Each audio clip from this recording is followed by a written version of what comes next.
بسم اللہ الرحمن الرحیم۔ عباسیوں کے پانچویں خلیفہ ہارون الرشید نے ایک دن بغداد کے علماء کو اپنے دربار میں مدعو کیا اور ان سے ایک عجیب خواہش کر ڈالی۔ خلیفہ بولے، مجھے زیارت رسول صلی اللہ علیہ وآلہ وسلم کا بے حد شوق ہے۔ مجھے آج کوئی ایسا عمل بتایا جائے کہ میرے خواب میں نبیوں کے سردار حضرت محمد صلی اللہ علیہ وآلہ وسلم تشریف لائیں۔ دربار میں سناٹا چھا گیا۔ سب علماء سر جوڑ کر بیٹھ گئے کہ خلیفہ کو کون سا ایسا عمل بتایا جائے کہ ان کے خواب میں نبی آخر الزماں حضرت محمد صلی اللہ علیہ وآلہ وسلم تشریف لائیں۔ کسی عالم کی یہ ہمت نہ تھی کہ وہ خلیفہ وقت کو یہ کہہ دے کہ ہمارے پاس کوئی ایسا نسخہ نہیں ہے۔ خیر ہمت کر کے ایک بڑا عالم یوں بولا، عالی جا، ہمیں ایک دن کی مہلت دی جائے تاکہ ہم اپنی دینی کتابوں میں کوئی ایسا نسخہ ڈھونڈ سکیں کہ جناب کو حضور اکرم صلی اللہ علیہ وآلہ وسلم کے خواب میں زیارت ہو جائے۔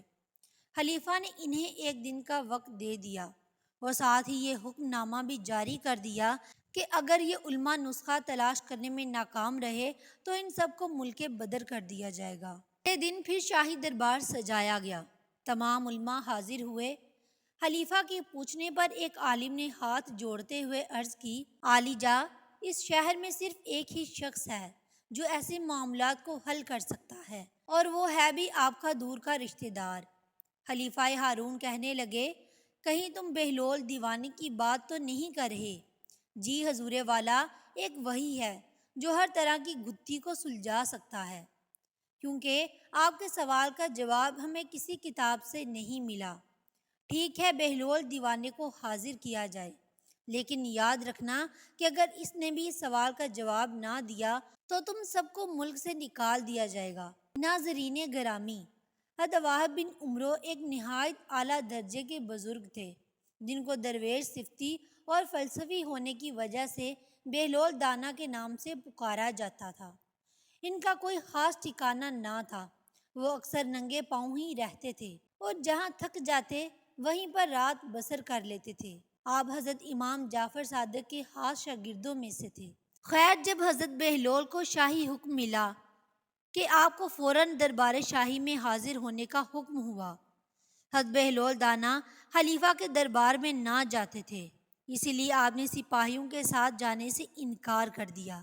لیکن پھر ایک عالم نے جو کہ سپاہیوں کے ساتھ ان کی منت سماجت کی کہ اگر آپ آج دربار میں نہ گئے تو اس سارے شہر کے علماء کو جلا وطن کر دیا جائے گا۔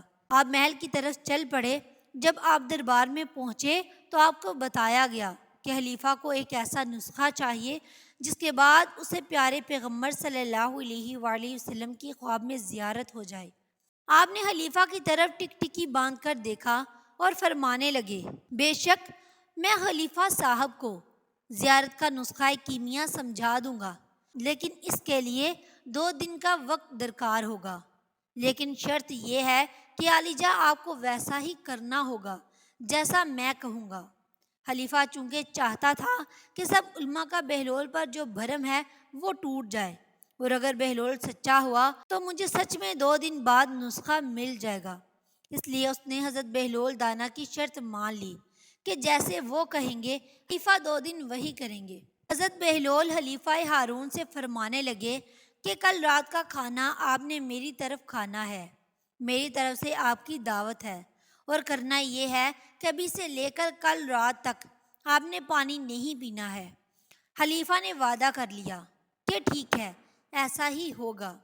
چنانچہ خلیفہ صاحب ساری رات پیاسے رہے اور اگلی شام بہلول کی جھونپڑی پر پہنچ گئے۔ خلیفہ کو بہت پیاس لگی تھی اور سوچ رہے تھے کہ ان کی توازے کسی اچھے مشروب سے کی جائے گی، لیکن حضرت بہلول نے مختلف پکوان ان کے سامنے پیش کیے اور کہا، یہ کھائیں اور واپس چلے جائیں۔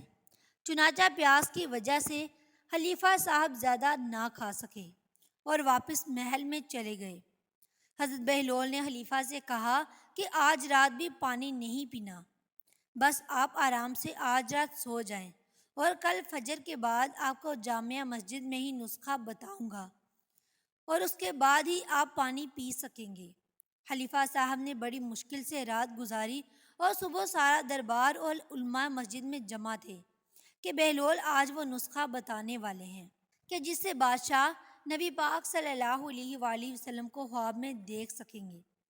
فجر کی نماز پڑھنے کے بعد حضرت بہلول خلیفہ سے مخاطب ہوئے، عالی جاں آپ کی رات کیسی گزری اور آپ نے رات میں کیسے خواب دیکھے؟